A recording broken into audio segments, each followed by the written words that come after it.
हेलोवेट्स तो हम लोग कर रहे थे गवर्नमेंट एग्ज़ाम्स के लिए जियोमेट्री के क्वेश्चन। तो पिछले लेक्चर में हमने वो ने काफ़ी क्वेश्चन निपटा लिए थे और आज का लेक्चर हमारा कुछ इस प्रकार होने वाला है। तो भैया आज का पहला हमारा क्वेश्चन देखते हैं।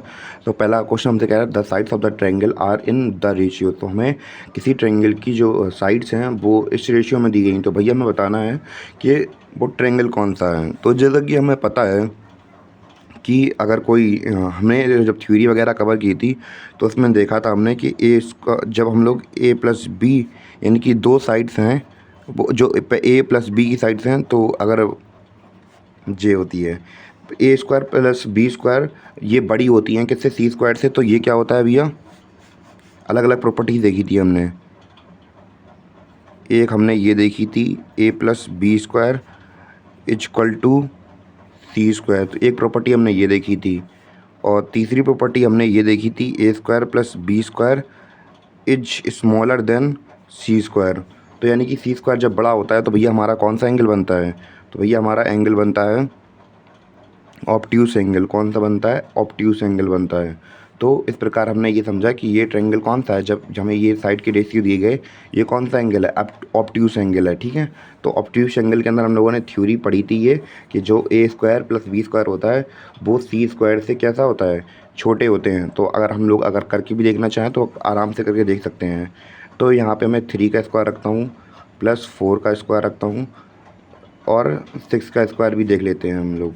3 का स्क्वायर कितना होता है, 3 का स्क्वायर होता है हमारा 9 प्लस 4 का स्क्वायर कितना होता है 16, 16 और 9 कितने होते हैं 25 होते हैं। और 6 का स्क्वायर कितना होता है 36। तो अब ये 36 बड़ा है इन दोनों के सम से।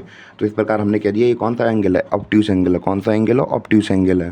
क्लियर हो गया पहला क्वेश्चन। अब दूसरा क्वेश्चन भी देख लेते हैं। दूसरा क्वेश्चन हमसे क्या कहना चाहता है, तो दूसरा क्वेश्चन कुछ इस प्रकार कहता है if the length of the 3 sides of a triangle are. तो हमें लेंथ दी गई है किसी ट्रायंगल की, तो 6, 8 and 10 centimetre. Then the length of the median to its greatest side is. तो भैया हमें लेंथ बतानी है, ये ट्रायंगल दे दिया, उसकी साइड्स दे दी हमें, और भैया मीडियन बताना है हमें। मीडियन की लेंथ बतानी है, कितनी मीडियन की लेंथ कितनी होगी।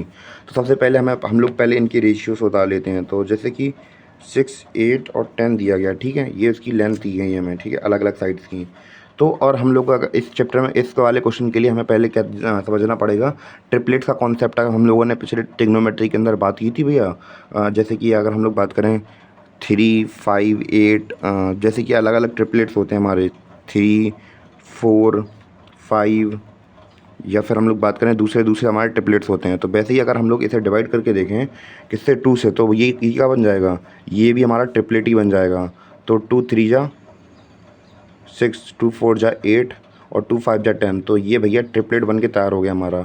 ये क्या बन गया, हमारा ट्रिपलेट बन गया। अब जब हमें पता है ये ट्रिपलेट है, तो ये क्या है, जब ट्रिपलेट कंप्लीट बन गया तो भैया ये क्या हमारा राइट एंगल ट्रायंगल है। क्या है, एक राइट एंगल ट्रायंगल है। क्या है, राइट एंगल ट्रायंगल। और अगर हम लोग बात करें कि राइट एंगल ट्रायंगल तो है, तो इसमें एक चीज़ ध्यान देने वाली होती है, जो हमारा हाइपोटेन्यूस होता है वो हमेशा बड़ा रहता है, और परपेंडिकुलर बेस तो भैया शिफ्ट होते रहते हैं। तो भैया जो बड़ी वाली है हाइपोटेन्यूस, उसमें 10 रख दो और 6, 8 कहीं भी रख दो, कोई दिक्कत नहीं है।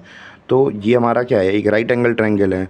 और इसमें से हमारी ये गई कौन सी, मीडियन। इसने इसको 2 पार्ट में डिवाइड कर दिया।